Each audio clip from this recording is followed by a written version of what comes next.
Teus 2021. Yang kami hormati Kak Yosua Adi Santoso selaku pembicara inokulasi minggu ketiga pada hari ini. Perkenalkan, saya Angelin Priscilia dari Biologi 2019 yang akan menjadi MC untuk memandu jalannya acara inokulasi pada hari ini. Selamat datang juga saya ucapkan kepada seluruh peserta inokulasi di minggu ketiga dengan topik mikroalga. Wah, nggak berasa ya kita sudah berada di platlas ketiga atau platlas terakhir nih dari rangkaian inokulasi kita. Yang pastinya juga nggak akan kalah menarik gitu ya dengan platlas pertama dan juga platlas kedua di minggu-minggu sebelumnya. Untuk memulai kegiatan kita pada sore hari ini, marilah kita berdoa agar acara pada hari ini dapat berjalan dengan lancar. Berdoa dimulai.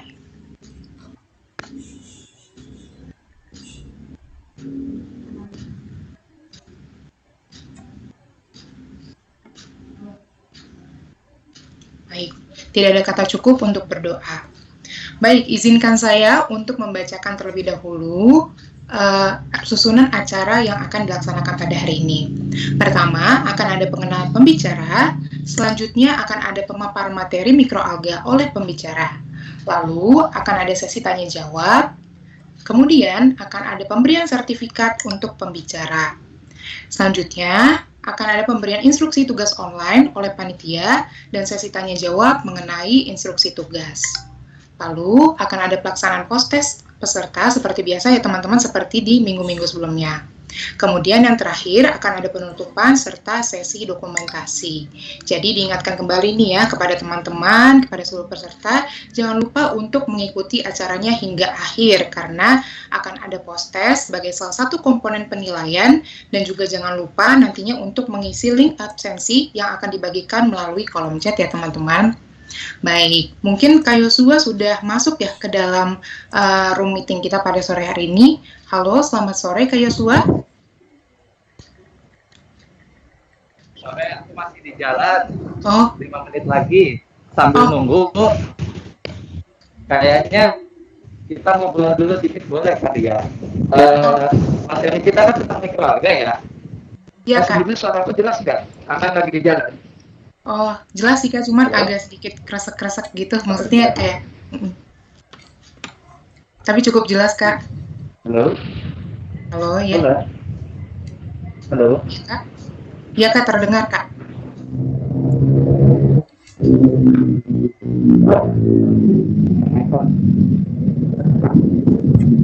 Baik Kak, cukup terdengar kok Kak suaranya.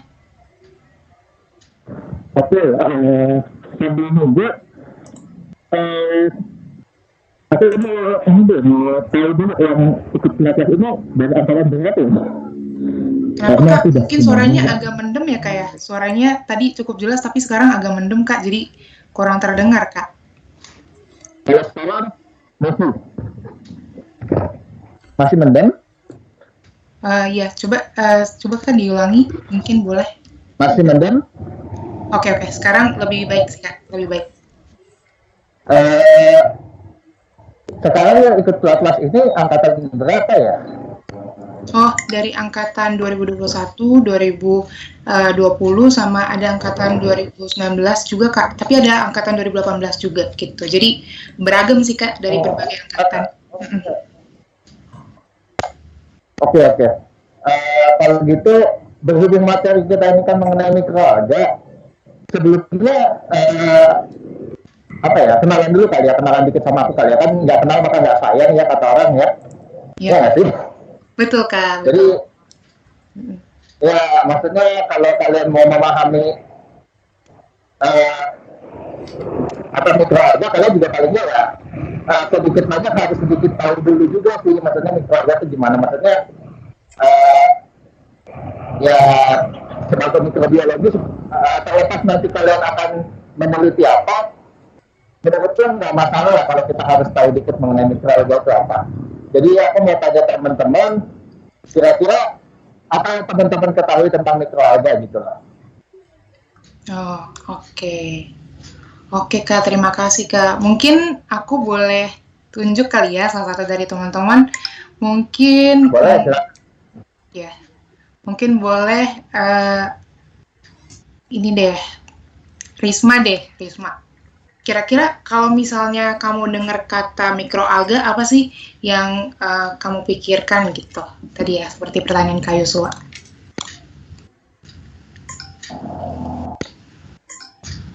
Halo Kak, Ya, saya kedengeran kan? terdengar. Mikroalga, aku kepikirannya kayak tugas kemarin sih Kak, yang weekend itu. Oh, kamu kepikirannya? Apa tuh? Ya, terpikir tugas minggu kemarin. Apa maksudnya? Kenapa?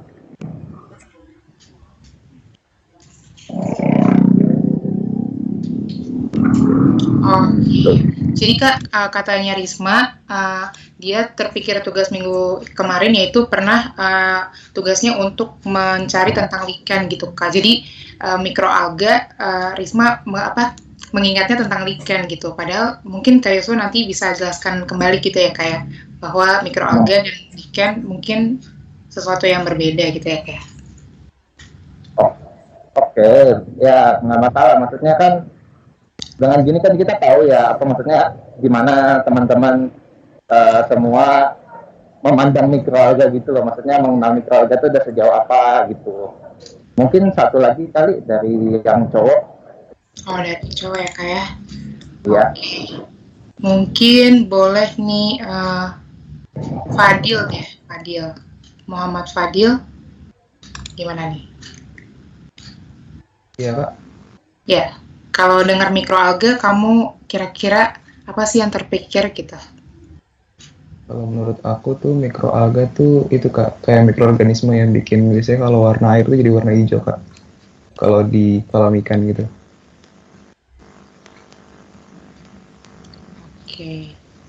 Oke, thank you Fadil untuk jawabannya. Ya, jadi kalau menurut Fadil itu mikroalga biasanya yang ada kalau di perairan gitu ya bikin kolam jadi warna hijau gitu ya. Oke, gitu sih. Oke, mungkin Kak Yosua apa masih ada di sana Kak?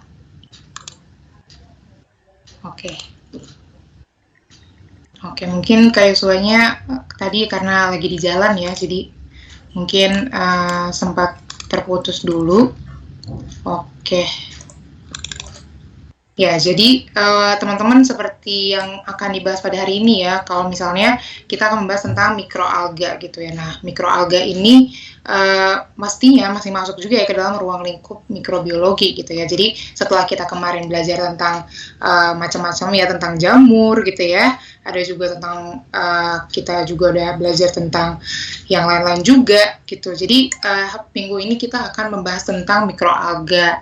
Nah, mikroalganya itu mungkin teman-teman kepikiran kalau mikroalga pasti yang warna hijau-hijau gitu kan ya. Mungkin karena dia kecil-kecil gitu bentuknya, kita mikir juga kadang-kadang, wah mungkin dia juga mirip sama lichen. Sebenarnya itu juga sesuatu yang ya benar juga gitu sih ya, karena lichen itu kan dia campuran antara fungi dan juga alga gitu ya. Dia membentuk kayak suatu hubungan gitu kan ya. Jadi nanti hari ini kita bakal lebih memahami kembali gitu ya, apa itu mikroalga gitu, apa sih dia sebenarnya, dia sama atau beda nggak sih sama lichen gitu ya, seperti yang dijawab sama Harisma gitu, dan juga kayak yang dibilang sama Fadil juga nih, kalau misalnya mikroalga ada di perairan, benarkah itu mikroalga atau sebenarnya itu ada hal-hal yang lain kah gitu. Jadi hari ini kita bakal membahas lebih dalam gitu ya, dan mungkin teman-teman juga sempat kepikiran nggak sih, kayak dulu aku juga sempat dengar nih ya, kalau sebenarnya mikroalga itu punya potensi-potensi yang luar biasa juga loh teman-teman. Jadi contohnya misalnya jadi energi terbarukan gitu misalnya. Jadi kayak bisa jadi pengganti bensin gitu-gitu. Jadi wah ternyata mikroalga ini manfaatnya banyak banget gitu kan. Selain yang kita pikirin itu kan mikroalga cuman kayak cuman yang hijau-hijau doang, yang cuman ada di kolam, yang cuman gitu doang gitu kan, yang ya nggak berguna, maksudnya kayak ya paling nanti buat fotosintesis dan lain-lain gitu ya, tapi kita kayak nggak kepikiran untuk menghasilkan sesuatu yang bisa nantinya berguna gitu kan di masa depan gitu kan. Jadi ya hari ini kita juga pastinya nanti akan mendapatkan insight-insight yang baru juga dari Kak Yosua gitu. Oke deh ya. Maaf ya, aku baru sampai kosan langsung. Oke, pakai baju kantor jadi. Oke, ya nggak apa-apa Kak. Oke, baik Kak Yosua, terima kasih ya tadi juga untuk pengenalan singkatnya juga. Jadi mungkin aku akan izin untuk membacakan CV Kakak ya Kak ya, agar Boleh, teman-teman boleh. juga mungkin boleh termotivasi nih Kak lewat pengalaman-pengalaman Kakak juga gitu ya. Maaf Angel, tadi sepertinya sudah Ya? dibacakan CV-nya. Jadi boleh Oh, langsung sudah. Kak Yosua mulai materinya saja. Oke, oke, oke. Nggak masalah. Oke deh, baik-baik. Baik, oke. Baik, kini saatnya kita akan memasuki acara inti, yaitu pemaparan oleh Kak Yosua. Mungkin teman-teman juga udah nggak sabar gitu ya tadi terkait juga mikroalga, apa itu mikroalga, bagaimana kira-kira manfaatnya gitu ya. Jadi mungkin langsung saja saya persilahkan kepada Kak Yosua untuk dapat menyampaikan materinya kepada teman-teman. Kepada Kak Yosua, waktu dan layar saya persilahkan. Oke, terima kasih buat Angelin yang sudah memfasilitasi, juga buat teman-teman KSM Proteus juga. Sebelumnya ini aku kan udah ada nyiapin PPT yang mungkin panitia bisa bantu share screen karena aku pakai handphone, aku nggak boleh laptop pesan.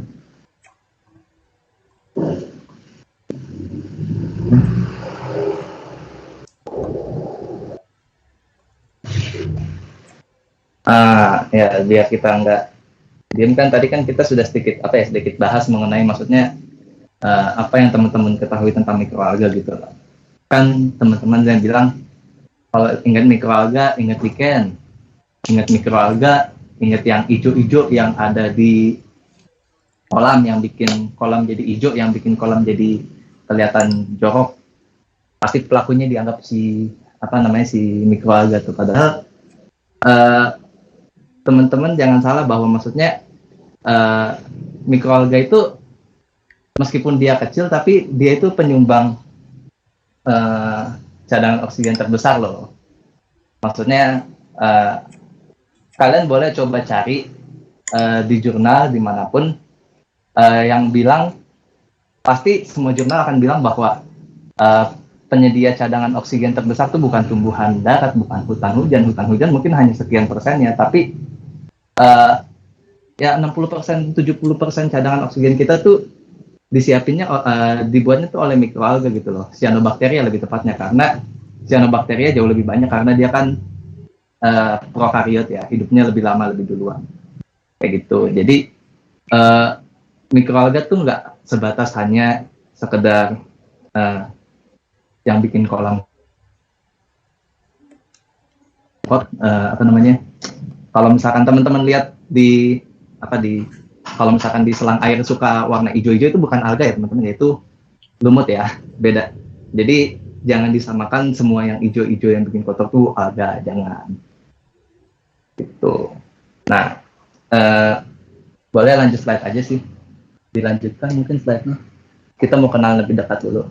Nah, sebenarnya untuk hari ini yang ingin kubahas sih lebih ke definisi secara singkat, kemudian pengelompokan maksudnya dalam hal ini adalah klasifikasi dari mikroalga, dan yang akan paling banyak kita bahas di sini sebenarnya lebih ke pemanfaatan, karena aku kan jujur lebih banyak tahunya mengenai pemanfaatannya, maksudnya lebih banyak berfokus ke bidang pemanfaatannya dia. Kalau di aku sebagai bidang energi, kita mungkin bisa share lebih banyak di situ. Oke, jadi langsung lanjut lagi aja deh. Nah, sebenarnya gambar di slide ini sih, ini yang aku tanya ke teman-teman tadi sih, apa maksudnya kira-kira apa yang teman-teman ketahui mengenai mikroalga. Cuma sebenarnya dari jawaban teman-teman tadi,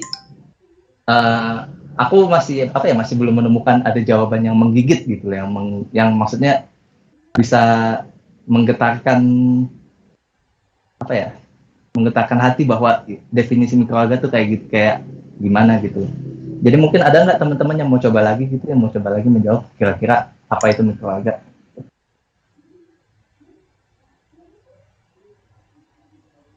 Kalau kalian mau searching juga ya silahkan, terserah. Cuma kalau misalkan pas post test ya jangan. Ya. Ya silakan siapapun yang ingin bicara atau Gimana sih cara pemantauannya, kalian bisa mau bicara ini?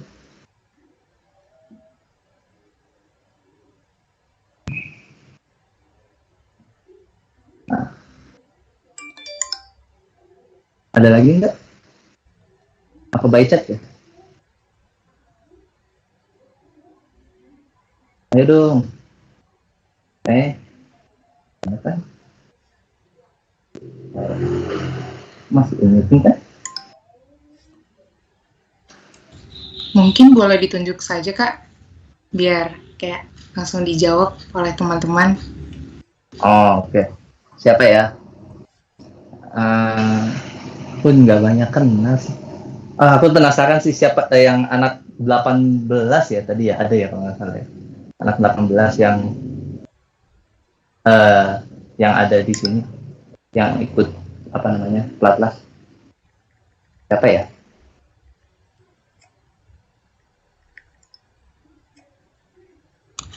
Kayaknya anak 18-nya nggak datang sih, Kak, hari ini untuk yang anak 18-nya.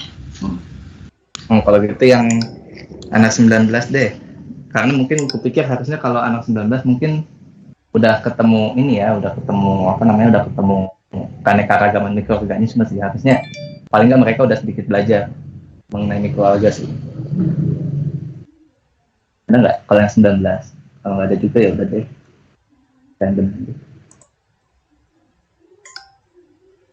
Ada nggak?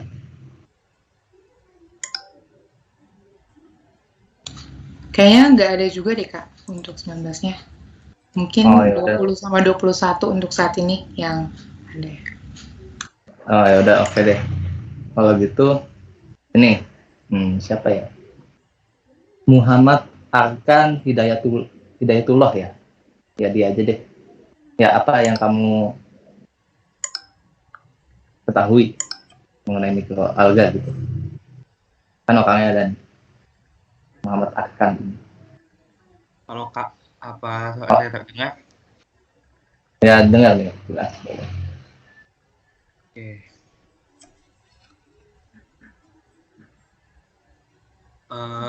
Yang aku tahu tentang mikroalga ini nggak banyak sih. Jadi cuman tahu kalau mikroalga ini selnya tunggal.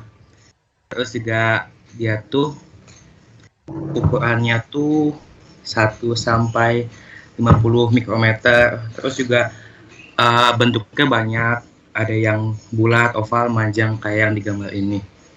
Dan mungkin itu doang sih yang aku tahu, Kak. Oh, sama ada satu lagi, mikroalga ini kalau nggak salah berfungsi buat filtrasi gitu ya, Kak. Filtrasi. Iya, jadi bisa Okay. buat filtrasi limbah atau Ah, macam. ya. Mungkin sekian, Ya. Kak. Terima kasih. Oke. Ya boleh sedikit, maksudnya sedikit lebih apa ya, lebih sedikit menggambarkan lah. Berarti mikroalga yang kamu tahu dia ya mikroorganisme kecil. Kamu bilang tadi uniseluler ya berarti ya tadi. Ya kan ya akan ya tadi ya. Terus juga dia apa, ada yang bentuknya banyak ya. Nah sebenarnya di sini yang aku mau lebih jelasin itu sebenarnya lebih yang aku pengen teman-teman tahu, yang aku pengen teman-teman nggak salah kaprah itu definisinya dulu sih. Kenapa definisi ini penting? Karena nanti ketika kalian kuliah ya, teman-teman angkatan 2021, kalau kalian ketemu keanekaragaman mikroorganisme, aku nggak tahu Bu Nining masih ngajar atau enggak, dosen pembimbingku. Cuma dia pasti akan tanya apa yang kalian ketahui tentang alga. Kalau jadi teman-teman harus punya pemahaman yang jelas dulu gitu loh. Nah, jadi slide-nya mungkin boleh langsung dilanjut aja. Tadi kan masih yang gambar tanda tanya kan ya kayaknya.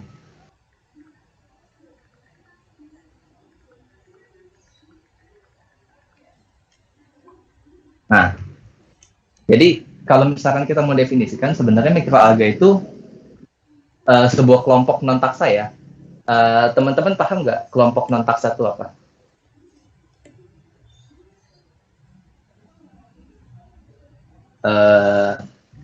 Apa Rahimia Suci, siapa Rahimia Suci deh ya, kira-kira apa coba yang teman-teman yang kamu tahu? Aku kurang tahu Kak.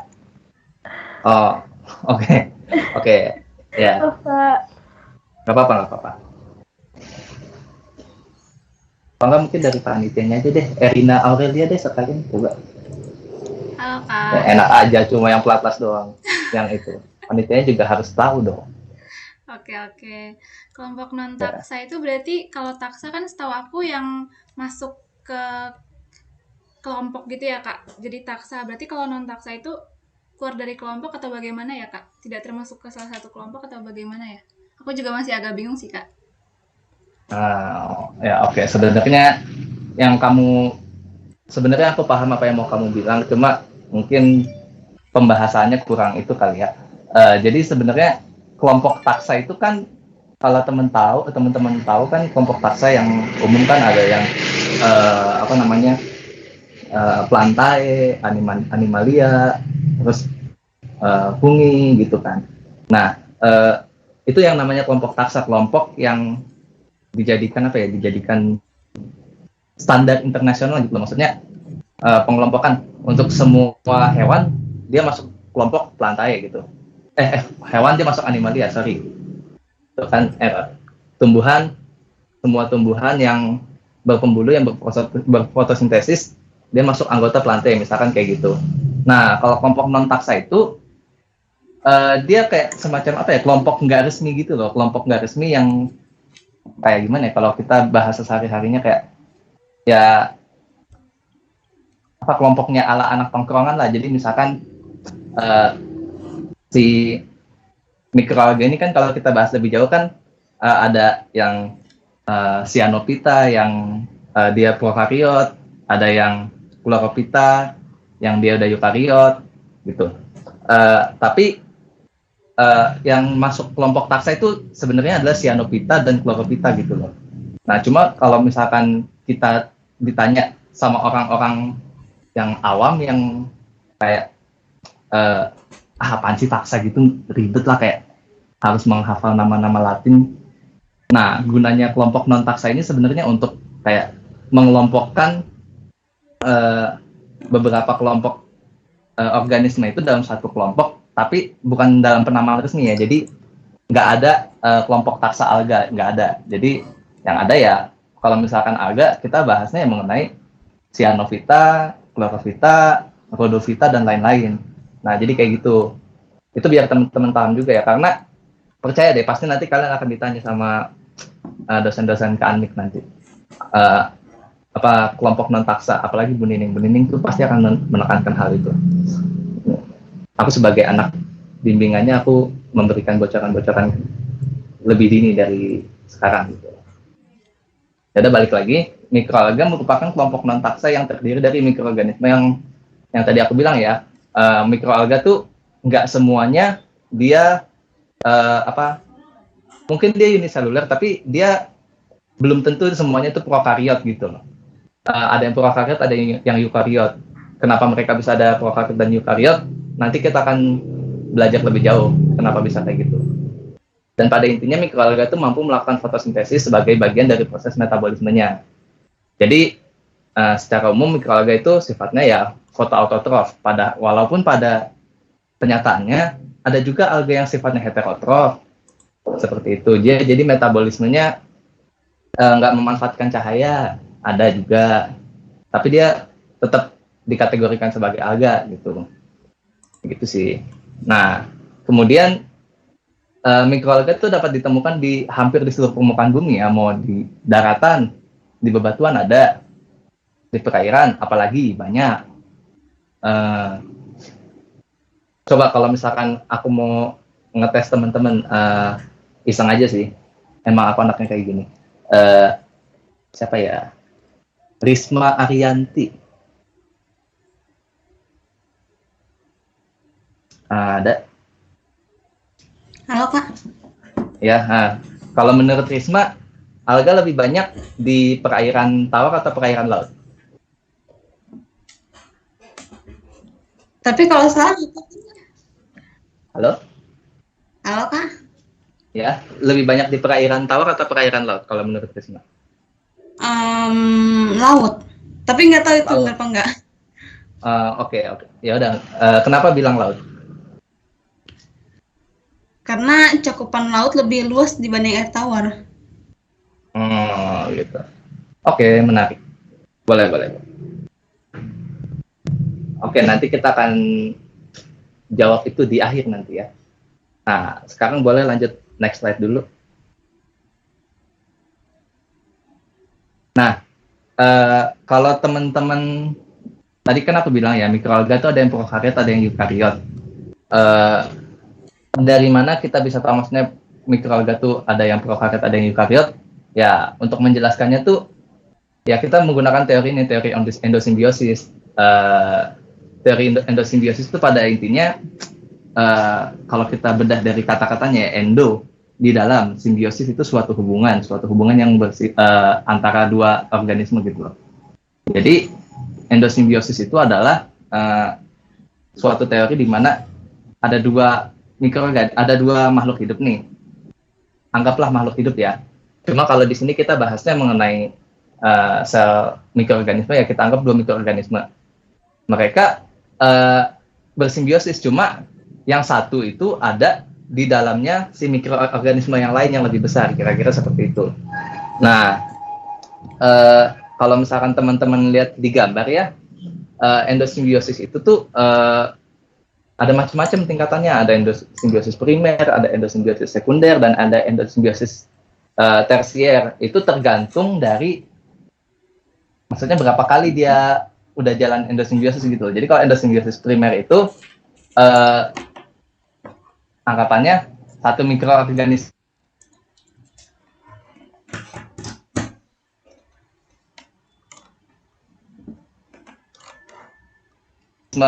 yang dia sifatnya bisa fotosintesis yang hijau ketemu sama mikroorganisme prokariot yang lain yang dia nggak bisa fotosintesis, yang dia harus cari makanannya sendiri, tapi dia ukurannya lebih besar. Nah, ketika ketemu dua mikroorganisme itu, yang mikroorganisme yang lebih kecil itu ceritanya dimakan tapi bukannya dicerna, malah si mikroorganisme fotosintetik yang hijau itu dia malah jadi nyaman ceritanya. Maksudnya diajak kayak masuk tempat baru dikira bakal dibully, malah jadi nyaman, jadi malah menjadikan itu bagian kehidupannya dia, dan maksudnya itu juga menjadi bagian kehidupannya baru buat si mikroorganisme yang lebih besarnya itu. Nah, kalau teman-teman lihat dari endosimbiosis yang primer itu, nanti pemecahannya untuk ke mikroalga dia ada beberapa golongan taksa ya. Ada red algae atau rhodophyta, ada green algae atau chlorophyta, dan ada glaucophyta. Glaucophyta itu sebenarnya sangat jarang dibahas karena dia tuh yang sangat diantara gitu loh, diantara si yang prokariot sama yang eukariot. Nah, kemudian lanjut lagi ke yang sekunder, yang tadi udah berendosimbiosis itu dimakan lagi sama satu mikroorganisme lain lagi yang lebih besar, kayak gitu. Nah, jadi dia akan punya lapisan membran yang lebih dari dua gitu loh, yang lebih dari dua. Kan kalau misalkan primary endosimbiosis kan karena cyanobacteria yang hijau ini punya satu membran, dan si mikroorganisme yang heterotrofnya juga punya satu membran, digabung 1 tambah 1 jadi 2 kan. Nah, kalau misalkan yang sekunderi ini membrannya tuh bisa jadi 3, bisa jadi 4, tergantung apakah si yang anggaplah si predatornya itu dia udah punya, mungkin dia sudah punya endosimbion lain di dalamnya atau enggak, kita kan nggak tahu. Nah, makanya jadi bisa ada 3 atau 4 membran. Dan penggolongan mikroalga yang kita tahu, yang cukup sering dibahas sih, ada dari keluarga Chlorarachniophyta sama Euglenophyta, kayak gitu. Nah, kemudian ada juga yang tersier, biasanya sih pada di Dinoflagellates, kayak gitu sih. Catat ntar siapa tahu masuk post-test. Oh iya, teman-teman, aku udah titip sama panitia. Aku ada video yang mungkin bisa menjelaskan lebih baik daripada aku menjelaskan ke kalian soal teori endosimbiosis itu kayak gimana ya. Panitia mungkin boleh dibantu.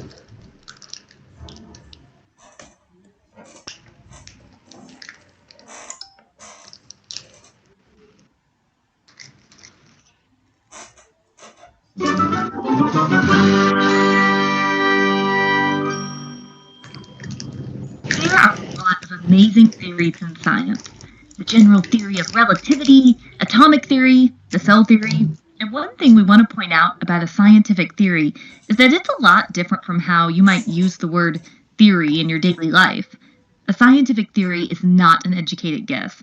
A scientific theory is an explanation of a scientific event, supported by scientific evidence. It must be testable and tested over and over and over again. And while theories can be changed or even disproven, you do want to realize there are a lot of facts behind them. One of our favorite theories of all time is the endosymbiotic theory. We love it because we just find the events in this theory to be amazing. The theory gives an explanation for how eukaryote cells could have evolved from prokaryote cells that lived in symbiosis. Prokaryote symbiosis means these organisms live together. So just to recap from our Intro to Cells video, when you think of prokaryote, think pro rhyming with no nucleus, no membrane-bound organelles. Eukaryotes, on the other hand, remember eu rhymes with do, and they do have a nucleus, and other membrane-bound organelles. Both prokaryotes and eukaryotes are cells, though, and therefore they do have a few things in common that cells have, including a cell membrane, cytoplasm, ribosomes, and genetic material. But just look at these two cell types and you will see that one is way more simple. So what explanation does the endosymbiotic theory provide for how eukaryote cells could have evolved from prokaryote cells? A long time ago, seriously a long time, over 2 billion years ago, there were prokaryotes, much like there are today. They've been around for a long time. Well, just as there are in many organisms, there was variety in prokaryotes. Some of the prokaryotes had photosynthetic abilities, which means they could make their own food using sunlight energy. And those were the photosynthetic bacteria. Some of these prokaryotes were bacteria that had the ability to use oxygen to produce ATP energy. And some prokaryotes were larger, they could consume others, engulfing them. So obviously they had to be larger. The endosymbiotic theory is that some of these large cells engulfed some of these small bacteria. But instead of those small bacteria getting digested, some of them remained intact, and they actually began to live as symbionts. That means they lived together. This is believed to be the ancestor heterotroph eukaryote cell. And eventually, some of these cells engulfed the small bacteria that could do photosynthesis in addition, and there were some more living as symbionts. This is believed to be the ancestor autotroph eukaryote. Now, it's time to do a little reveal. We consider the bacteria that used oxygen to produce their own energy to have evolved into what is now mitochondria. And the bacteria that use sunlight energy to produce their own food, well, we consider those to have evolved into what are now chloroplasts. It's likely that these ancient eukaryotes had some kind of advantage in their endosymbiosis, and it's also likely that the mitochondria developed first, before the chloroplasts, because if you remember from our Intro to Cells video, nearly all eukaryote cells have mitochondria. It's just that eukaryote cells that can do photosynthesis can have both mitochondria and chloroplast. Now, if you remember our beginning about theories, you may be wondering, where are the facts for this? We'll give you a few of the facts. First, mitochondria and chloroplasts have their own DNA. Yes, separate DNA from what is found in the nucleus. Not to mention that their DNA is arranged in a similar way to prokaryote DNA, specifically bacterial DNA. The size of mitochondria and chloroplasts tend to be similar to the size of bacteria, And when mitochondria and chloroplasts divide, which they can divide all on their own independently, they divide in a way that is similar to how bacteria divide. So the endosymbiotic theory provides an explanation for how modern eukaryotes evolved from prokaryotes. There's obviously more questions you might want to explore. For example, what about some of the other structures and organelles in eukaryotes? Well, keep exploring. Secondary endosymbiosis is a great place to start. One last thing we want to make sure to emphasize. Endosymbiosis isn't just reserved for a theory that explains a past event in ancient history. No, because endosymbiosis is actually happening today with many other kinds of organisms. One of our favorite examples, the termite. Yes, termites can have prokaryotes that live in their gut and help them digest wood. And without them, well, let's just say digesting wood wouldn't happen so well. Well, that's it for the Amoeba Sisters, and we remind you to stay curious.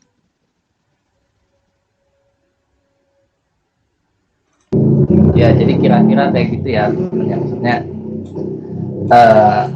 aku harap dari video tadi teman-teman sedikit banyak lebih memahami mengenai sebenarnya gimana teori endosimbiosis itu, dan maksudnya kira-kira benar nggak sih berdasarkan teori yang kita udah punya nih, kita udah tahu nih, benar nggak sih itu akan membuktikan nggak sih bahwa si mikroalga ini benar-benar ada yang prokaryot, ada yang eukariot gitu loh. Kira-kira kayak gitu sih teman-teman ya. Maaf ini aku waktunya sampai jam berapa ya? Buat panitia. Sampai jam 5 sih sebenarnya Kak, cuma tadi kan mulainya agak mundur ya Kak, jadi mungkin jam 5.10 atau 5.15 boleh Kak? Oh ya udah, oke. 5.15 ya berarti ya. Okay. Aku juga kayaknya nggak akan terlalu banyak ngomong sama karena berikutnya. Coba lanjut slide berikutnya. Ya, untuk jenis mikroalga yang akan kita bahas di sini sih sebenarnya harusnya ada 7 ya, cuma kalau nggak salah aku hanya masukin 6. Kenapa? Karena ada yang Heterokontofita dan Cryptophyta itu aku nggak bahas karena sebenarnya dia nggak terlalu jauh beda untuk antara Heterokontofita dan Cryptophyta, dan aku pun jujur juga nggak terlalu paham, jadi aku nggak mau memberikan informasi yang salah ke teman-teman, jadi lebih baik aku pelajari yang aku ngerti, karena Heterokontofita dan Cryptophyta itu benar-benar mirip, mereka benar-benar mirip, dan aku masih belum bisa memahami bedanya antara mereka berdua, jadi aku tidak bahas mengenai si Cryptophyta, karena Cryptophyta menurutku lebih ribet. Jadi aku bahasnya Heterokontofita yang lebih simpel. Gitu. Oke, boleh lanjut, next.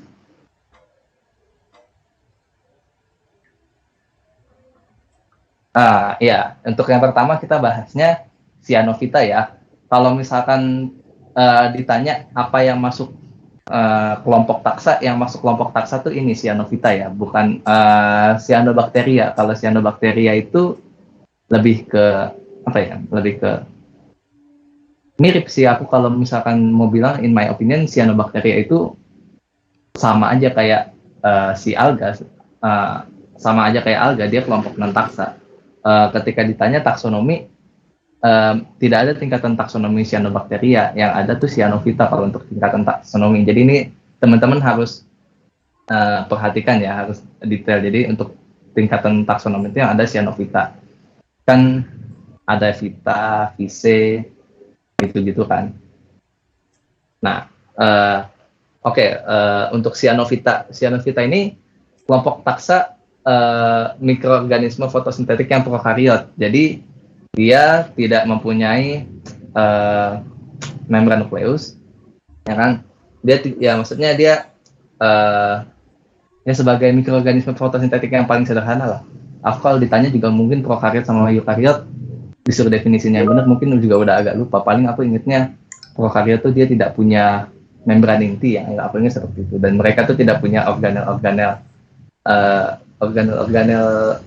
ya penunjang yang terbentuk dari hasil teori endosimbiosis tadi kayak gitu. Nah, untuk Cyanophyta ini dia tuh nggak punya kloroplas ya teman-teman ya. Karena dia kan prokariot nih, jadi dia tidak punya kloroplas. Kan tadi kan di teori endosimbiosis kan dibilang kloroplas itu adalah hasil hasil evolusi setelah sekian lama antara endosimbion si bakteri fotosintetik dengan bakteri non fotosintetik. Si bakteri fotosintetiknya itu menjadi organel yang disebut kloroplas ya. Nah, cyanophyta ini karena dia adalah, kita anggapnya sebagai mikroorganisme fotosintetik yang pertama, yang prokariot dari zaman dia masih belum mempunyai lapisan membran lain. Jadi dia tidak punya kloroplas. Yang dia punya adalah membran tilakoid. Itu. Membran tilakoid itu apa? Membran tilakoid itu adalah membran-membran yang mengandung pigmen fotosintesis sih sebenarnya. Pada intinya kayak gitu. Nah, untuk di cyanophyta ini, membran pigmen-pigmen fotosintesis yang umum diketahui ada klorofil A dan phycobiliprotein. Nah, untuk jenis prochlorophyta yang lebih jadul lagi daripada si cyanophyta ini, dia nggak pakai klorofil A tapi dia pakai klorofil B, kayak gitu. Nah, kemudian untuk bentuknya dia tuh uniseluler. Cuma kalau misalkan teman-teman perhatiin antara yang gambar yang kiri sama gambar yang tengah kan kayaknya, oh bener nih, aku ngasih gambar dia adalah mikroorganisme yang uniseluler gitu loh. Yang sebelah kiri itu alga yang aku pakai buat penelitian, Synechococcus, yang di tengah itu Staudinia, yang paling kanan tuh Mastigopladus. Mastigopladus tuh kelihatannya kan kayak alga berambut gitu ya kan? Cuma coba kira-kira panitia bisa ngezoom nggak ya pas yang bagian gambar si Mastigopladusnya aja. Jadi di zoom PPT-nya cuma zoomnya lebih ke gambar si Mastigopladusnya gitu. Bisa nggak ya? Nah, dikit lagi mungkin ya. Nah, kan teman-teman lihat ya di bagian yang sebelah si Mastigopladus yang bentuknya kayak rambut itu, meskipun dia terbentuk dari kayak membentuk filamen gitu, membentuk rambut gitu, tapi sebenarnya di dalamnya lihat deh, itu dia terdiri dari banyak sel-sel yang sebenarnya dia uniseluler juga. Kalau misalkan untuk di cyanobacteria ini, kita sebutnya sebagai dia itu multiseriat. Berarti dalam struktur yang menyerupai rambutnya itu terdiri dari lebih dari satu sel.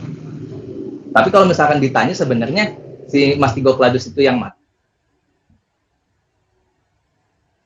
Kecil-kecil ini, yang kecil-kecil di dalam si struktur yang menyerupai rambutnya itu. Nah, yang kayak gitu ya itu adalah si Mastigopladusnya kalau misalkan mau dibedah sendiri ya. Seperti itu. Satu sel Mastigopladusnya itu adalah yang itu. Jadi kayak gitu ya. Jadi aku tidak menyalahi definisi bahwa si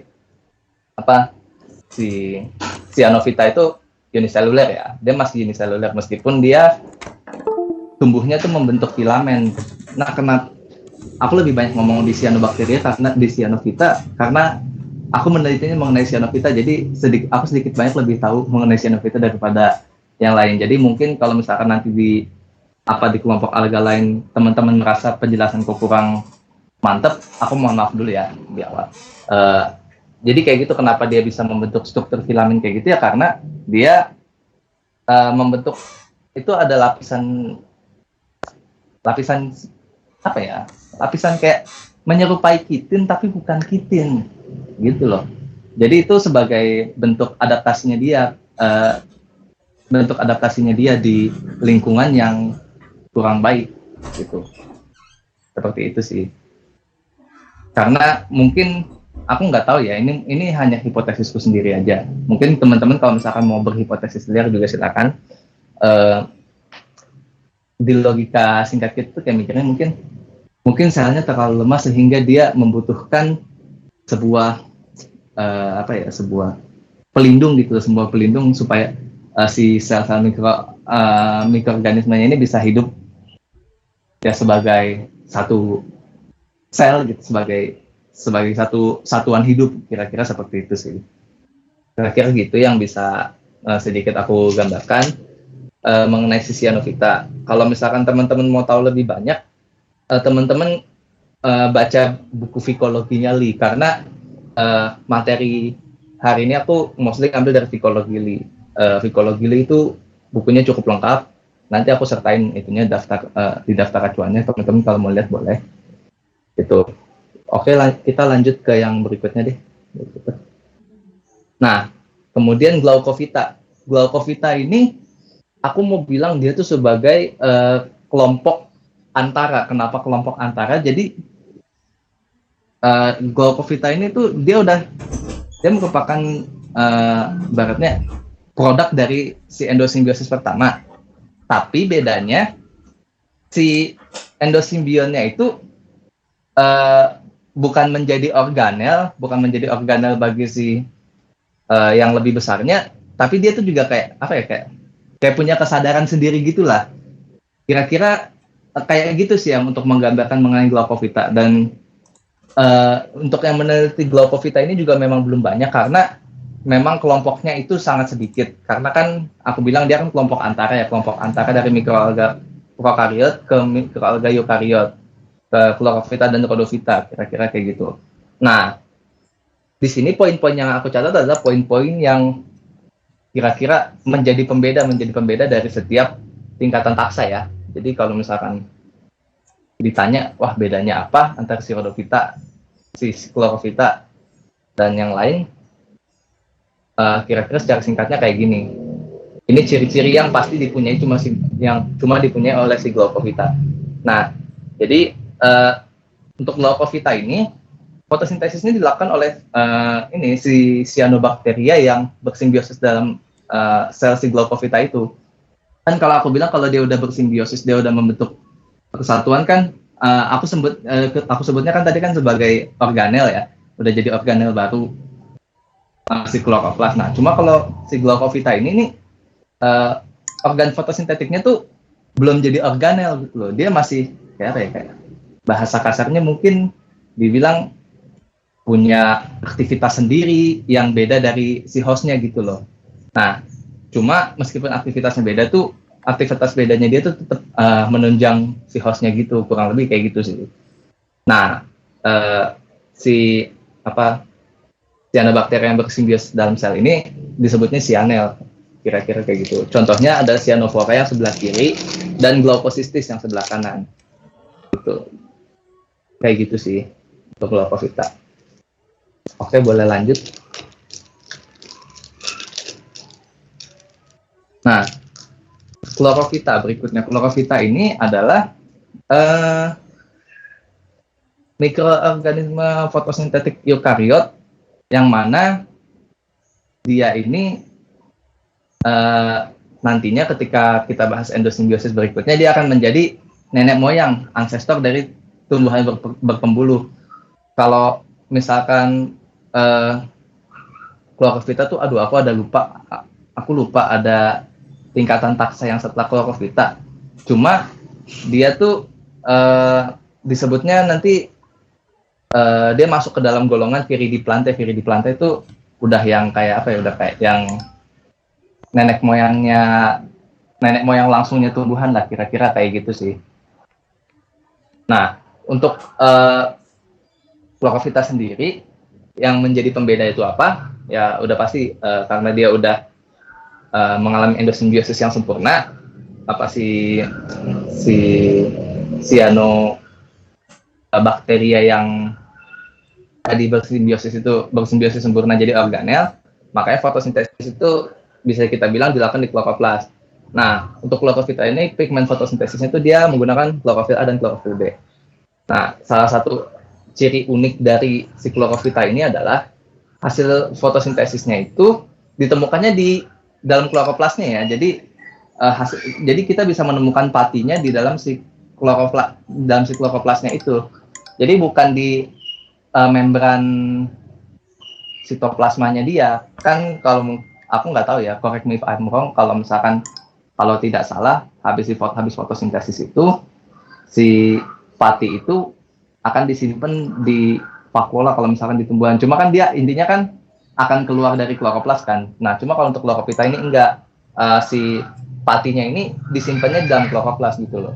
Kayak gitu. Nah, contohnya itu apa? Ya si chlorella sp yang udah sangat kita kenal. Kayaknya orang kalau ditanya chlorella mungkin tahu lah dia itu alga gitu. Orang tanya chlorella, oh tahu dia itu alga yang sehat, yang bisa diminum, yang bisa dimakan gitu. Kemudian ada Chlamydomonas yang di tengah, dan ada Hydrodictyon. Ini yang kayaknya aku lihat bentuknya cukup bervariasi ya, dari yang bulat, terus yang ada yang bulat cuma dia ada flagelnya tipis tuh, ada flagelnya tipis 2 kan di tengah tuh, di gambar yang tengah kalian bisa lihat flagel tipis, sama ada yang bentuknya kayak jaring-jaring seperti itu sih. Itu yang bisa aku jelasin mengenai Chlorophyta. Boleh lanjut? Nah, kemudian Rhodophyta nih. Rhodophyta ini banyak orang yang bilang sebagai kelompok mikroalga yang paling tua mungkin ya. Karena dalam proses endosimbionasnya itu, aku pernah baca di jurnalnya bahwa mutasi dan evolusi yang terjadi pada Rhodophyta itu terjadi duluan daripada evolusi yang terjadi di Chlorophyta. Makanya dibilang Rhodophyta ini salah satu kelompok mikroalga yang paling tertua, mikroalga eukariot ya. Nah, apa yang membedakan si Rhodophyta ini? Si Rhodophyta ini tuh dia tidak mempunyai flagel ya. Kalau si Chlorophyta kan tadi ada yang punya flagel, ada yang enggak ya. Tergantung dari, aku menganggapnya tergantung dari seperti apa hostnya dia gitu loh. Kayak gitu sih. Nah, terus Rhodophyta ini kalau mau bergerak gimana? Kalau mau menebakkan diri, mau memperbayar diri gimana? Pergerakannya dia tuh ya mengikuti pada lingkungan aja. Jadi ini yang disebut sebagai mengikuti arus gitu loh. Nah, terus kalau misalkan Rhodophyta ini pigmen fotosintesisnya tuh mirip sama si Cyanophyta. Nah, karena kesamaan pigmen fotosintesis antara si Rhodophyta dan si Cyanophyta ini juga lah yang jadi salah satu alasan dia dibilang sebagai salah satu kelompok mikroalga tertua, mikroalga eukariot tertua. Contohnya adalah Gelidium sp yang sebelah kiri, Liagara sp yang di tengah, dan Porphyra sp yang di sebelah kanan. Porphyra sp ini yang biasa kita makan juga gitu. Kira-kira seperti itu sih yang biasa kita makan sebagai rumput laut, ya si Porphyra sp ini. Boleh lanjut? Nah, kemudian Euglenovita. Euglenovita ini kelompok mikroalga yang terbentuk sebagai manifestasi dari endosimbiosis sekunder. Jadi kan tadi kan di awal aku sudah sempat bilang ada endosimbiosis primer, ada endosimbiosis sekunder kan. Nah, si Euglenovita ini termasuk dalam si mikroalga yang termanifestasi dari endosimbiosis sekunder gitu loh. Nah, ciri-cirinya apa? Ciri-cirinya si Euglenovita ini pasti punya flagel sebagai alat gerak. Nah, flagelnya tuh gimana? Umumnya biasanya tersusun jadi satu gitu loh. Jadi dia jadi satu baris gitu loh. Jadi ekornya gitu. Nah, kemudian karena dia sudah sifatnya dia sudah mengalami endosimbiosis sekunder, makanya lapisan membrannya tuh nggak cuma si kloroplas dan si membran selnya itu sendiri. Dia bisa punya 3 atau 4 membran kan tadi kan di awal udah kita jelaskan. Nah, kalau untuk Euglenovita ini dia tuh punya 3 membran berarti kan. Dia punya membran dinding selnya dia punya membran si kloroplas, dan dia punya membran retikulum endoplasmik gitu. Itu yang membedakan Euglenovita dibandingkan yang kelompok taksa alga yang lain. Nah, kemudian yang jadi unik juga produk fotosintesisnya tuh. Sebenarnya pati, cuma patinya tuh beda dari pati yang biasa kita kenal gitu loh. Itu disebutnya paramilon. Tuh, untuk pigmen fotosintesisnya dia menggunakan klorofil A dan B. Contohnya Euglena sp yang kalian mungkin udah pernah lihat juga beberapa kali. di ilustrasi mikroalga sama vakus yang sebelah kanan. Boleh lanjut? Nah, selain si si Euglenovita ini, si Dinovita ini juga salah satu yang terbentuk dari endosimbiosis sekunder gitu loh. Kemudian apa yang jadi pembeda yang mudah gitu, yang mudah dikenali adalah selnya itu terbagi menjadi dua bagian. Ada bagian atas, ada bagian bawah. Bagian atas namanya epikon, bagian bawah itu namanya hipokon. Panitia boleh minta tolong zoomin yang gambar yang sebelah kiri gak? Yang kiri yang warnanya agak hijau itu. Nah, ini kalau misalkan teman-teman lihat, dia tuh kayak ada semacam semacam cekungan kecil gitu loh, semacam cekungan kecil yang itu disebut girdle, itu sebagai sebagai kayak pemisah antara si epikon sama hipokon, epikon yang di atas, hipokon yang di bawah. Nah, terus di bagian epikon sama hipokon itu tuh dia kayak tersusun dari semacam plat gitu, plat yang umumnya sih plat kalsium, plat silikat untuk di dinoflagelat. Plat silikatnya itu disebut TK. Kalau misalkan boleh kembali ke ukuran slide asalnya.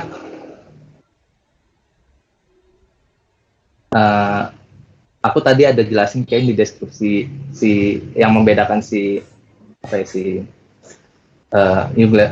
Dinovita ya kayak gitu. Dia ada TK-nya dan jumlah TK pada si epikon dan hipokon ini yang menjadi bisa menjadi pembeda untuk setiap anggota dari si Dinovita seperti itu. Nah, terus aku juga bilang nukleusnya merupakan nukleus mesokariot. Nukleus mesokariot itu artinya dia nukleus yang benar-benar benar-benar udah seperti selayaknya nukleus pada organisme eukariot. Dia udah punya lapisan membran sendiri, dia mungkin juga sudah punya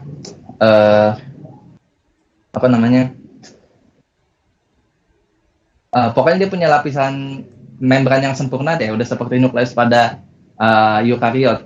Tetapi pada pembelahan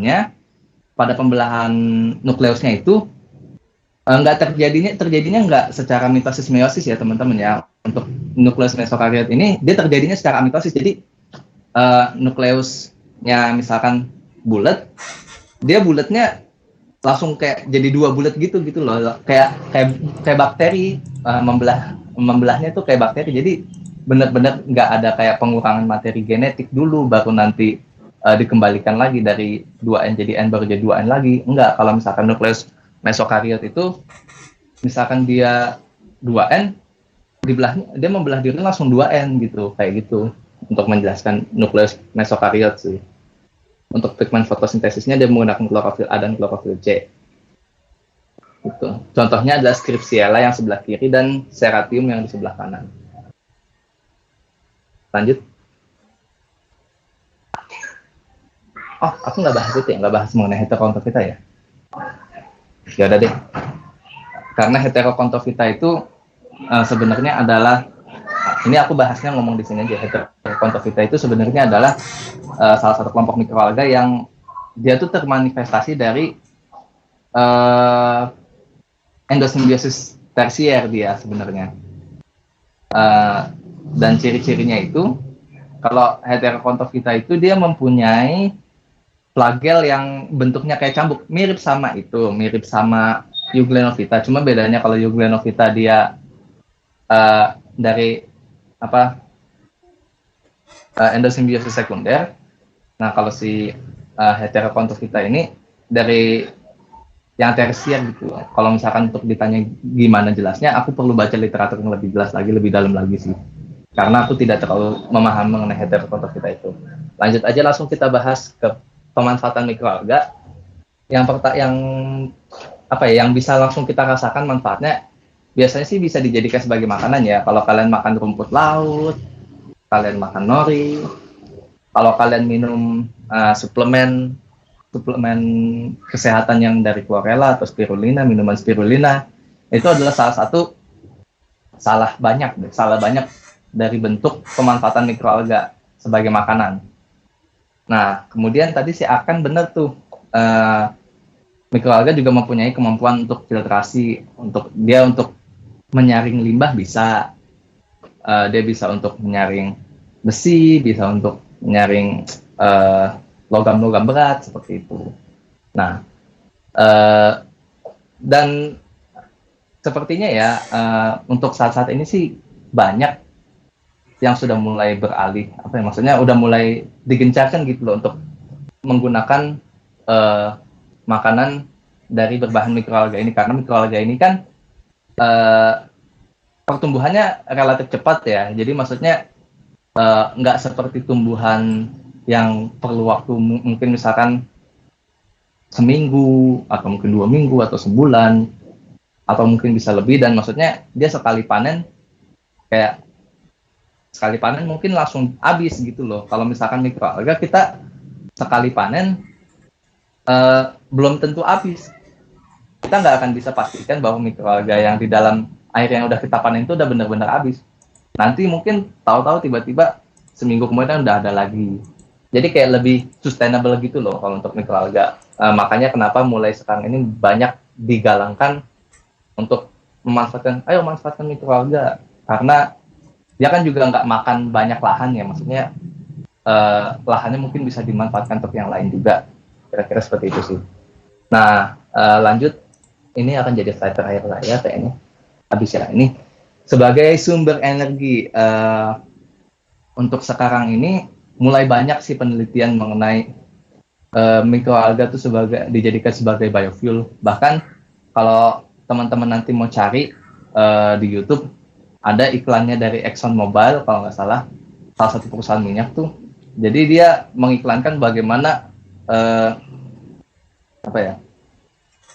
biomasa dari mikroalga itu dipanen, kemudian diekstraksi, kemudian bisa langsung digunakan sebagai bahan bakar. Kalau waktu itu ilustrasinya adalah dia pakai bahan bakar untuk kapal-kapalan kecil, kapal-kapalan yang suka kita beli waktu kecil, kalau mainan gitu loh, mainan kapal-kapalan yang harus dikasih minyak terus dinyalain baru dia jalan kayak gitu. Nah, dan ini juga salah satu topik penelitianku, teman-teman. Aku memanfaatkan mikroalga untuk bisa dijadikan biofuel. Cuma aku cari gimana caranya supaya proses perbanyakan biomasa itu bisa lebih cepat. Nah, kalau aku tuh pakai gelombang bunyi waktu itu untuk meningkatkan produksi biomasa dari si mikroalganya itu sendiri. Kayak gitu sih untuk pemanfaatan mikroalga sebagai sumber energi ini. Nah, selain sebagai sumber energi biofuel, dia juga bisa sebagai biofertilizer juga, sebagai pupuk alami juga. Maksudnya kan kan tadi aku bilang ya, alga itu bisa ditemukan di mana saja. Alga itu bisa ditemukan di daratan juga. Dan aku kayaknya pernah baca sedikit risetnya mengenai alga yang memang sengaja ditaruh di tanah untuk membuat kandungan tanahnya itu menjadi lebih baik. Dan ada yang berhasil gitu loh.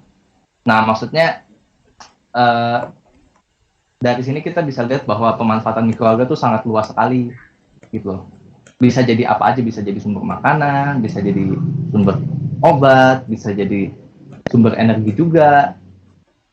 Bahkan digadang-gadang sebenarnya aku sayangnya udah nggak terlalu fokus untuk penelitian ke sini. Cuma kalau misalkan masih diajak diskusi, aku sih masih mau aja. Karena kepengenan idealisku sebenarnya adalah aku pengen bikin mikroalga ini benar-benar dari awal, dari dia ditumbuhin, kita ekstrak sendiri, lipidnya kita ekstrak sendiri, kemudian kita ekstrak nih sampai yang banyak.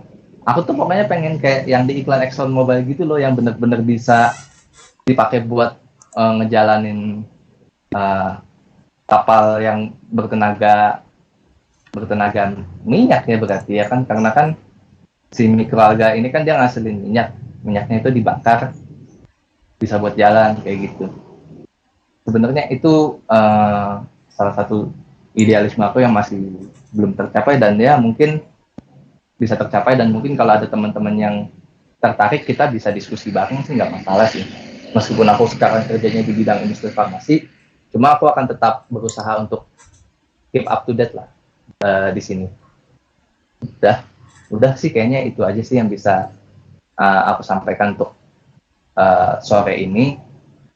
Nah, ini referensinya nih. Yang aku bilang bagus itu yang paling bawah, yang apa, Robert Edward Lee, yang Vicology. Itu buku yang cukup lengkap untuk ngejelasin mengenai ilmu alga secara keseluruhan. Jadi dia nggak hanya ngebahas cyanobacteria yang aku teliti, dia juga membahas mengenai alga-alga prokariot seperti itu. Nah, kemudian literatur yang paling atas, yang Anderson itu adalah, kalau kalian pengen tahu teknik mengkultur alga, kalau misalkan kalian tertarik penelitian mengenai kultur alga, Anderson itu ibaratnya kitab sucinya lah, kitab suci untuk para pengkultur alga, kira-kira seperti itu sih. Udah selesai, boleh saya kembalikan lagi ke panitia seperti ini.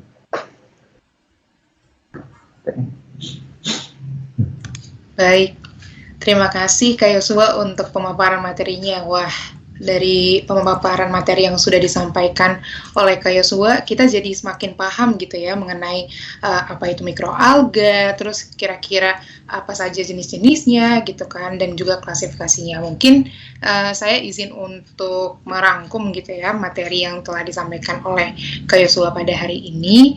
Jadi mikroalga merupakan pelaku fotosintesis terbanyak. Wah, dari sini kita jadi tahu hal baru gitu ya. Kita kira selama ini bahwa yang merupakan pelaku fotosintesis terbanyak adalah tumbuhan, tapi sebenarnya ternyata adalah mikroalga. Selanjutnya, mikroalga merupakan kelompok non-taksa nih yang terdiri dari mikroorganisme baik prokariot maupun eukariot yang juga mampu melakukan fotosintesis. Mikroalga juga dapat ditemukan hampir di seluruh permukaan bumi, termasuk perairan, daratan, lingkungan ekstrim sekalipun juga bisa ditemukan. Selanjutnya, teori endosimbiosis juga dapat menjelaskan mengenai evolusi serta klasifikasi dari mikroalga. Nah, terdapat berbagai macam alga juga nih yang tadi telah Kak Yosua jelaskan, misalnya cyanophyta, glaucophyta, chlorophyta, rhodophyta, eglonophyta, dan juga dinophyta. Dan selain itu, pemanfaatan mikroalga juga luar biasa nih ya teman-teman. Ternyata mikroalga bisa dimanfaatkan sebagai sumber makanan, sumber energi gitu ya, misalnya biofuel dan juga biofertilizer. Wah, ternyata mikroalga ini punya potensi yang luar biasa juga gitu ya di masa depan. Jadi mungkin teman-teman boleh juga nih dipikirkan juga, wah ternyata mikroalga bisa juga nih untuk bisa menjadi bahan penelitian teman-teman mungkin di masa depan, atau mungkin juga teman-teman yang tertarik dengan mikroalga boleh nih untuk lebih mendalaminya. Baik, selanjutnya akan ada nih sesi tanya jawab dan mekanismenya ya seperti biasa. Bagi teman-teman yang ingin bertanya boleh silahkan untuk langsung raise hand, dan nanti saya akan juga menunjuk teman-teman untuk nanti teman-teman boleh langsung on mic. Namun apabila teman-teman tidak bisa untuk on mic gitu ya, dipersilahkan untuk mengirimkan jawabannya via kolom chat ya teman-teman. Baik, boleh teman-teman yang ingin bertanya dipersilahkan untuk raise hand.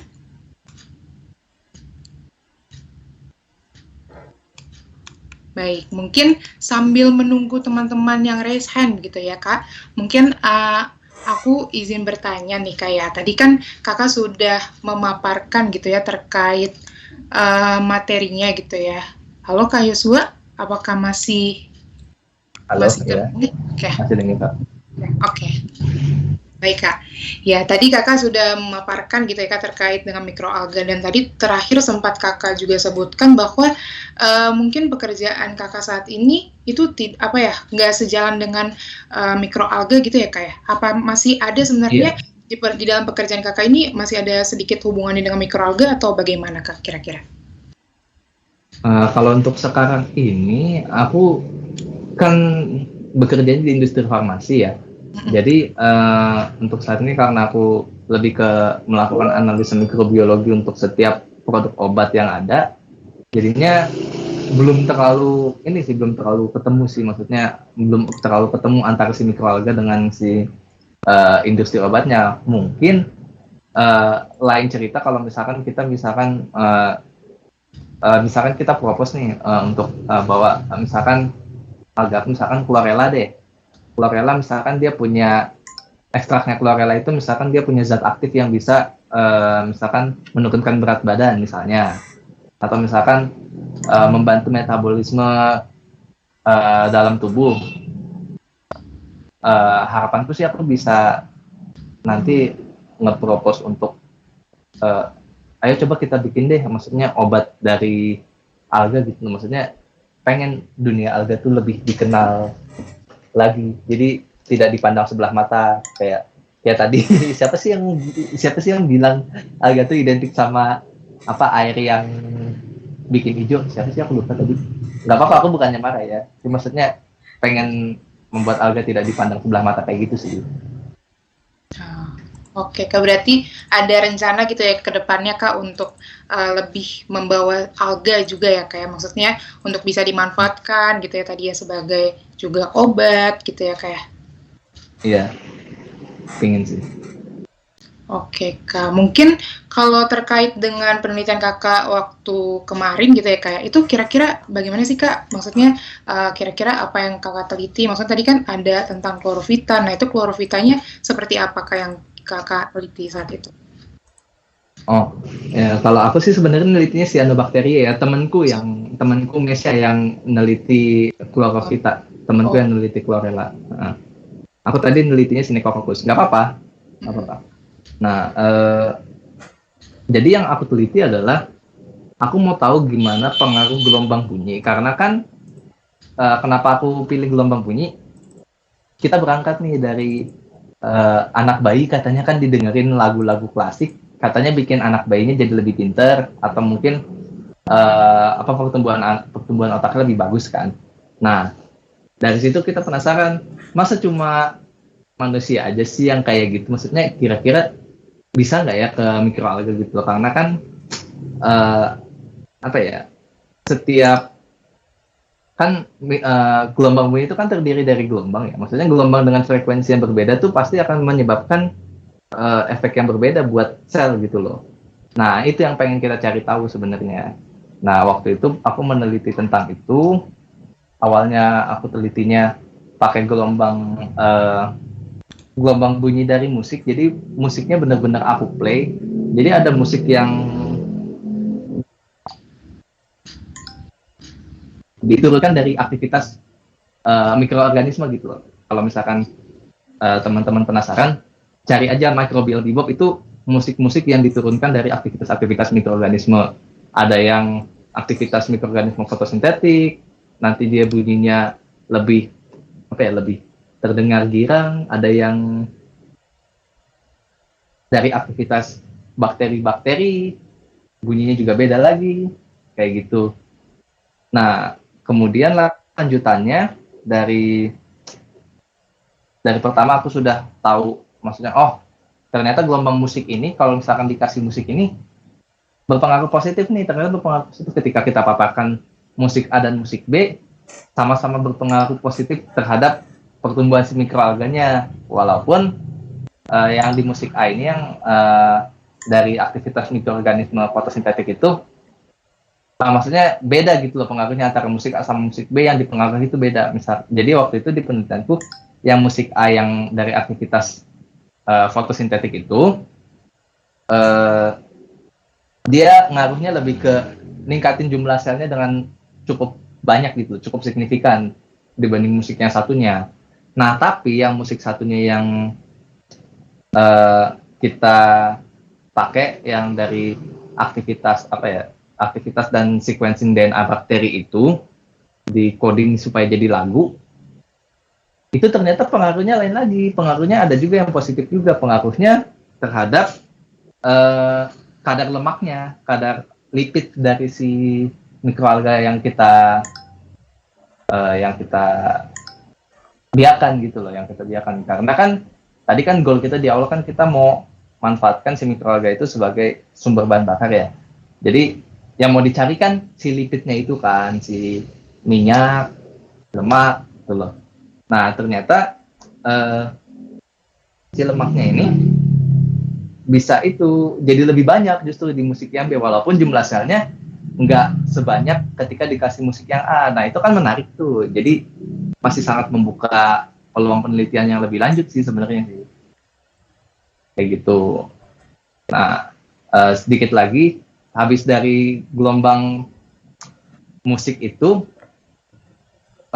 kan kita juga mau tahu maksudnya parameter secara fisikanya ya, maksudnya kita mau analisa fisikanya secara benar-benar gitu loh. Dan untuk menganalisa gelombang bunyi dari musik itu sangat sulit karena musik itu kan terdiri dari macam-macam gelombang ya. Maksudnya bunyi nada do, nada C aja itu frekuensinya beda. Nada A misalkan 440 Hz, nada C misalkan 600 sekian Hz, aku lupa 600 berapa Hz.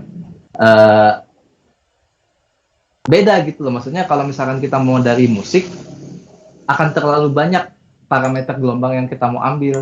Jadi akhirnya dari musik itu, yang musik A dan musik B itu kita coba carilah rata-rata nilai gelombangnya.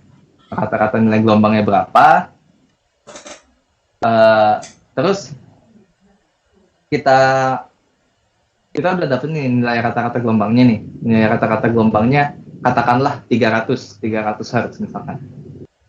Dari gelombang 300 Hz ini kan kita udah samakan nih satu faktor, maksudnya kita sama-sama pakai gelombang 300 Hz. Biar jadi beda itu apa? Kita bedain bentuk gelombangnya. Jadi bentuk gelombang itu ada macam-macam, ada beda-beda. Ada bentuk gelombang sinus yang bunyinya halus, ada gelombang kotak square yang bunyinya kasar, ada gelombang triangle yang bunyinya agak kasar, tidak sekasar yang square gitu. Nggak tahu ya, di sini bisa share nggak ya? Aku penasaran. Aku mau coba sebentar ya, maksudnya biar teman-teman sedikit tergambar gitu loh. Nggak tahu ya bisa masuk nggak ya?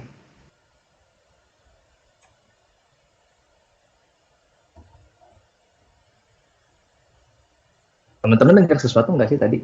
Nggak tahu ya, aku merasa aku tadi nyalain satu gelombang.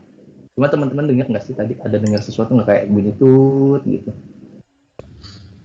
Belum masuk sih Kak suaranya. Mungkin bisa di-share sound dulu. Iya. Share screen aja kali. Oh ya boleh Kak. Share apa nih? Sorry, share whiteboard lagi. Share screen dengan audio. Oke. Bentar. Aku harus aktifkan.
Nggak dengar apa-apa ya teman-teman ya?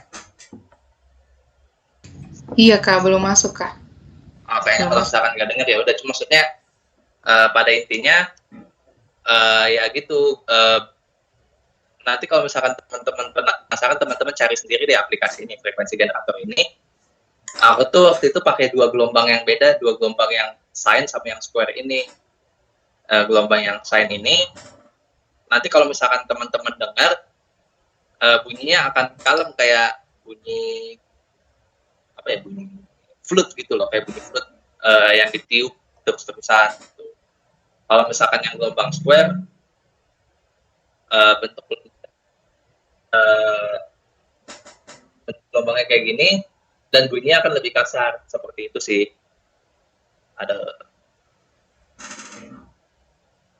Nah, jadi dari dua parameter yang beda itu, yang kita bedakan kan berarti sekarang kan parameter bentuk gelombangnya ya. Karena parameter bentuk gelombangnya kita bedain, jadinya itu udah jadi penelitian juga. Kayak gitu sih. Udah, matiin share screen. Oke, makasih Kak Yosua. Wah, menarik banget ya penelitian yang Kak Yosua buat. Jadi kayak maksudnya membuat melalui gelombang bunyi gitu ya, gelombang bunyi, terus habis itu diberikan kepada cyanobacteria ya Kak ya. Dan juga ternyata menunjukkan hasil yang positif ya kayak maksudnya cyanobacterinya juga semakin, tadi ya lemaknya juga semakin banyak gitu ya Kak ya. Jadi bisa nih buat jadi inspirasi teman-teman juga mungkin untuk melanjutkan juga nih penelitian dari Kak Yosua gitu ya ke depannya. Ya Kak ya. Temanku Messi akan sangat menghargai kalau misalkan ada yang mau masuk kok, karena kan dia lagi S2 nih, lagi S2 di UI sekarang. Kalau aku kan orangnya pengennya kerja dulu.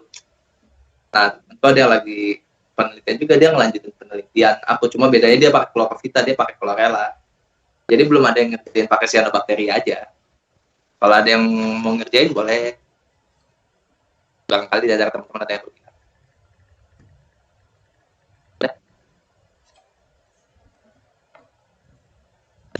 Baik, terima kasih Kak untuk pemaparannya udah sangat jelas dan juga menarik gitu ya. Jadi kayak membuka wawasan baru juga. Wah, ternyata kita bisa ngelakuin hal-hal kayak gitu ya. Maksudnya nggak pernah kepikiran juga untuk ngasih gelombang bunyi gitu ya ke cyanobacteria. Ternyata bisa ngasih hal yang positif juga. Oke, nah mungkin untuk saat ini belum ada nih ya, mungkin teman-teman masih belum memiliki pertanyaan, tapi nanti kalau misalnya teman-teman ada pertanyaan, diperbolehkan ya untuk menanyakan juga, dan nanti untuk jawaban pertanyaannya akan dikirimkan lewat email gitu ya, oleh panitia gitu ya, jawabannya nanti akan dijawab oleh Kak Yosua. Sudah benar kan ya Kak Yosua? Iya, tanya aja. Tanya saja ya Kak ya. Oke, baik. Terima kasih Kak Yosua. Ya, jadi karena kita memiliki keterbatasan waktu, mungkin aku izin untuk melanjutkan rangkaian acara kita pada hari ini. Oke, selanjutnya kami mau mengucapkan terima kasih banyak gitu ya sekali lagi kepada Kak Yosua atas pemaparan yang juga luar biasa gitu ya dan juga sangat bermanfaat bagi kita semua, dan juga semoga teman-teman peserta dapat lebih terbuka nih wawasannya gitu ya, dapat lebih terbuka juga kira-kira ke depannya mungkin teman-teman mau melanjutkan penelitian Kak Yosua atau mungkin teman-teman jadi terinspirasi gitu ya untuk menciptakan penelitian-penelitian baru gitu di bidang mikroalga gitu ya teman-teman. Jadi acara akan dilanjutkan juga dengan pemberian kenang-kenangan kepada Kak Yosua secara simbolik. Nah, Fatma selaku Vice Project Officer dipersilahkan untuk memberikan e-sertifikat kepada Kak Yosua. Mungkin dipersilahkan untuk Fatma, boleh memberikan. Halo Kak Yosua. Halo.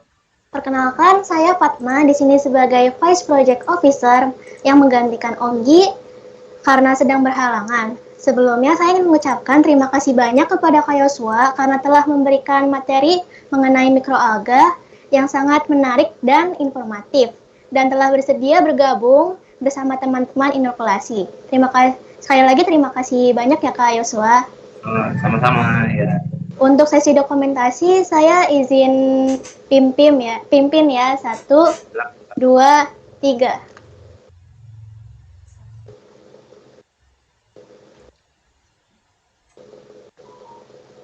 Baik, terima kasih banyak Kak Yosua sekali lagi. Ya, sama.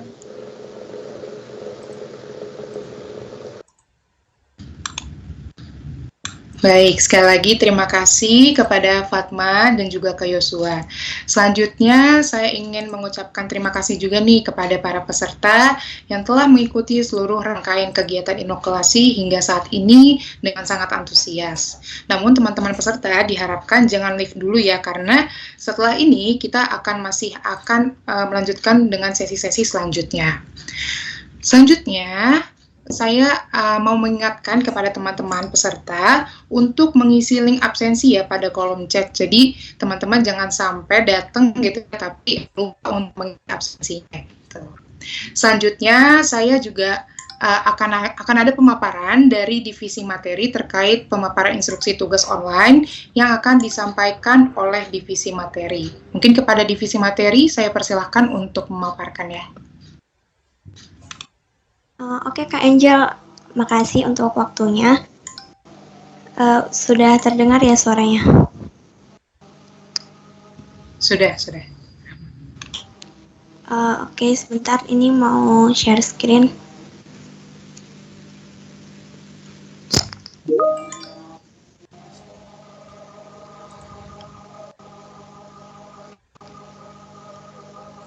Apakah sudah terlihat teman-teman?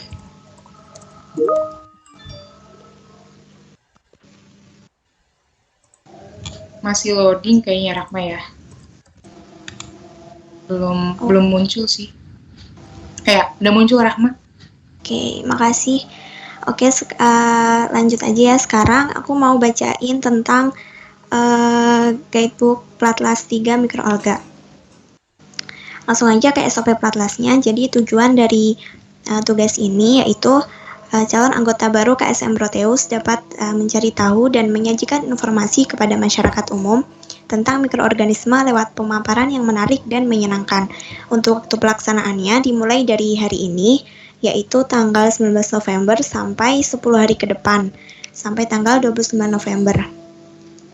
Nah, untuk cara kerjanya, jadi setiap kelompok berdiskusi untuk memilih salah satu spesies mikroalga yang terdapat di dalam tabel berikut. Ini ada Chlamydomonas reinhardti sampai sampai 15 spesies ke bawah. Nanti teman-teman boleh memilih salah satu. Nah, yang kedua, kelompok menuliskan spesies yang dipilih pada form di bawah ini. Spesies yang dipilih harus berbeda antar kelompok. Jadi teman-teman nanti bisa isi spreadsheet yang ada di sini. Itu ya bit.ly pilihan spesies. Jadi teman-teman ini sistemnya kayak cepet-cepetan gitu. Jadi kalau yang udah dipilih sama kelompok lain, nggak boleh dipilih sama kelompok yang belum memilih gitu. Nah, terus yang ketiga, setelah itu setiap kelompok membuat infografis maksimal 10 slide mengenai mikroalga yang sudah dipilih tadi. Infografis harus menyatakan informasi berupa klasifikasi, karakteristik khas, penjelasan umum, daftar acuan, dan meme. Nah, meme-nya ini opsional ya. Contoh infografisnya itu udah bisa teman-teman lihat di Instagramnya KSM Proteus. Nah, infografis yang sudah dibuat diunggah di akun Instagram masing-masing dengan men-tag akun Instagram KSM Proteus dan menuliskan caption menarik serta diberi hashtag sebagai berikut. Kira-kira ada yang ditanyakan nggak ya teman-teman? Oh ya, mungkin aku mau tunjukin yang spreadsheet-nya tadi. Sebentar.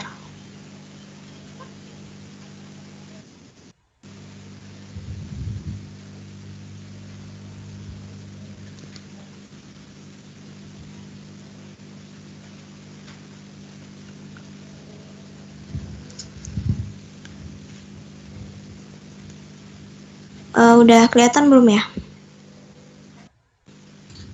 Udah Rahma.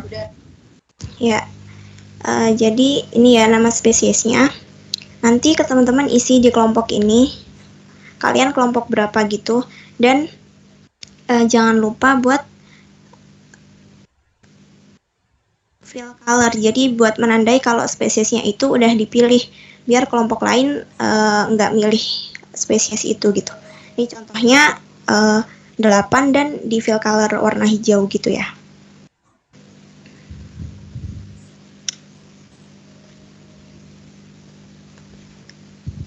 Oh ya, ini buat teman-teman ciri khas dari Proteus itu ada meme-nya gitu ya yang membedakan sama yang lain gitu. Jadi teman-teman kalau ada meme yang lucu-lucu gitu boleh ditambahin pas bikin infografisnya. Kira-kira ada yang masih kurang jelas?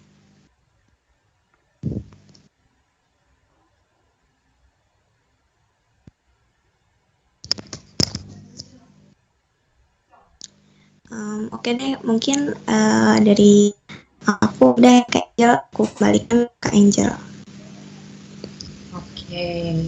Terima kasih Rahma yang telah memaparkan tugas inokulasi pada minggu ketiga ini. Ya teman-teman, jadi bisa diingat-ingat kembali ya, kalau misalnya di minggu ketiga ini teman-teman mendapatkan tugas untuk membuat infografis gitu ya teman-teman. Jadi nanti tugasnya juga bersama dengan kelompok gitu ya, seperti yang tadi udah dijelaskan sama Rahma juga. Nah, akan tapi kalau teman-teman masih ingin bertanya terkait tugas, mungkin dari teman-teman masih ada yang bingung terkait tugasnya atau sudah cukup jelas semua? Mungkin dari teman-teman boleh ya untuk bertanya gitu baik lewat kolom chat ataupun juga langsung raise hand atau on mic saja gitu ya. Nah, teman-teman, untuk pengumpulannya itu tadi ya diingat kembali bahwa pengumpulannya itu maksimal di tanggal 29 November. Jadi kurang lebih sekitar 10 hari lagi ya, teman-teman. Jadi boleh dipersiapkan dan juga boleh dikerjakan gitu ya bersama-sama dengan teman-teman kelompoknya gitu ya, teman-teman. Oke. Mungkin dari teman-teman belum ada yang ingin bertanya. Mungkin akan aku lanjutkan ke sesi selanjutnya, teman-teman. Jadi, seperti yang tadi juga udah dibahas gitu ya, yang juga sudah diberitahu bahwa di akhir acara kita akan ada post-test gitu ya, seperti biasa. Jadi, saat ini kita akan masuk ke acara post-test, yaitu berdasarkan materi yang sudah disampaikan sebelumnya. Untuk mekanismenya masih sama seperti minggu-minggu sebelumnya, yaitu nanti akan diberikan waktu 10 menit untuk teman-teman bisa mengerjakannya gitu. Nanti untuknya akan dikirimkan lewat kolom chat ya teman-teman. Jadi mungkin post-testnya bisa dimulai dari sekarang sampai 10 menit ke depan ya teman-teman. Oke. Dipersilakan kepada teman-teman, mungkin teman-teman panitia untuk mengirimkan linknya.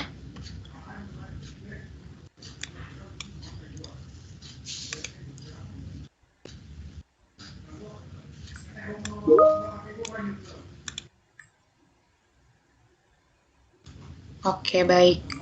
Boleh dimulai dari sekarang hingga pukul 17.57 ya teman-teman.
Kak mau nanya Kak, yang nomor terakhir Kak itu maksudnya pernyataan yang Ya. paling tepat mengenai apa ya? Ya, boleh.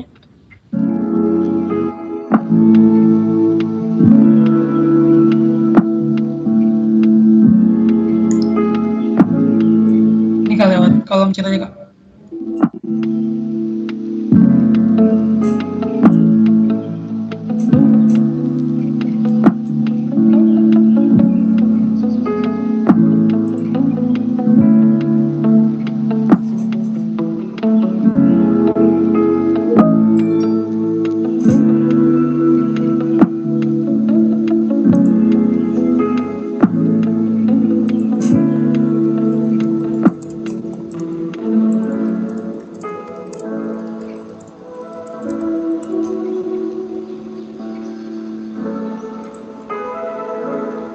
Itu untuk mengenai euglenobrita ya. Sorry maaf. Aku di sini.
waktu post testnya sudah habis ya teman-teman.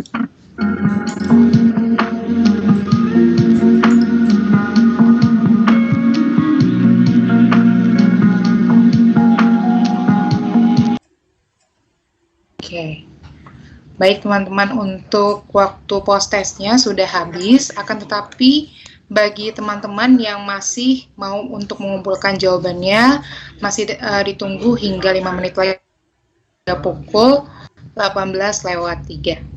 Terima kasih kepada teman-teman yang juga sudah mengerjakan post testnya dengan baik, dan semoga hasil yang bisa diperoleh nantinya bisa maksimal ya teman-teman. Oke, sebelum mengakhiri acara kita pada hari ini, akan ada sesi foto bersama bersama teman-teman semua.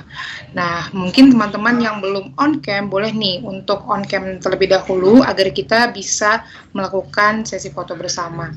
Dan juga mungkin kepada Nadine juga boleh dipersiapkan ya untuk nanti juga bisa memfoto gitu ya.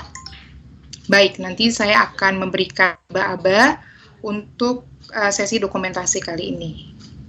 Oke, sudah siap ya teman-teman semua? Mungkin bagi teman-teman yang masih ingin on cam, aku tunggu sampai jam 18 pas ya, 18:00. Oke.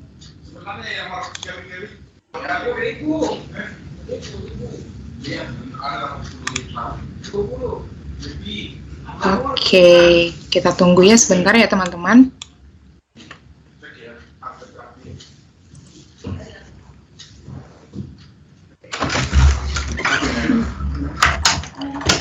Oke, baik. Kita mulai saja sesi dokumentasi kita. Aku akan membantu untuk memberikan aba-aba ya. Oke, siap ya teman-teman? 1, 2, 3. Baik, sekali lagi. 1, 2, 3. Baik, boleh pakai gaya nih teman-teman yang terakhir ya, mungkin ya. Oke, 1, 2, 3. Oke, terima kasih teman-teman. Oke, berakhirnya sesi foto bersama menandakan berakhirnya pula acara inokulasi kita pada hari ini. Semoga dari acara inokulasi minggu ketiga ini kita dapat belajar lebih banyak, terutama juga tentang mikroalga ya teman-teman. Jadi teman-teman juga lebih terbuka gitu ya pengetahuan tentang mikroalga. Mungkin teman-teman juga bisa curi start gitu ya lebih awal dibandingkan teman-teman lainnya untuk di mata kuliah seperti keanekaragaman mikroorganisme yang akan teman-teman lalui juga di semester-semester berikutnya. Baik, dan teman-teman diingatkan kembali ya bahwa berakhirnya acara kita ini tidak menandakan kita sudah berpisah begitu saja ya teman-teman, karena di minggu depan kita akan bertemu lagi di presentasi tugas dari Platlas 2 kemarin ya teman-teman. Oke, saya Angel beserta seluruh jajaran tim panitia pamit undur diri dan mohon maaf apabila pada hari ini ada kesalahan ataupun apabila waktunya sudah melebihi dari waktu yang telah ditentukan. Terima kasih kepada teman-teman semua dan juga Kak Yosua yang juga sudah sangat antusias menjalani setiap rangkaian acara pada hari ini, dan sampai bertemu di lain kesempatan. Selamat sore dan sampai jumpa. Terima kasih teman. Thank you. Terima kasih Kak Yosua. Terima kasih Kak Yosua.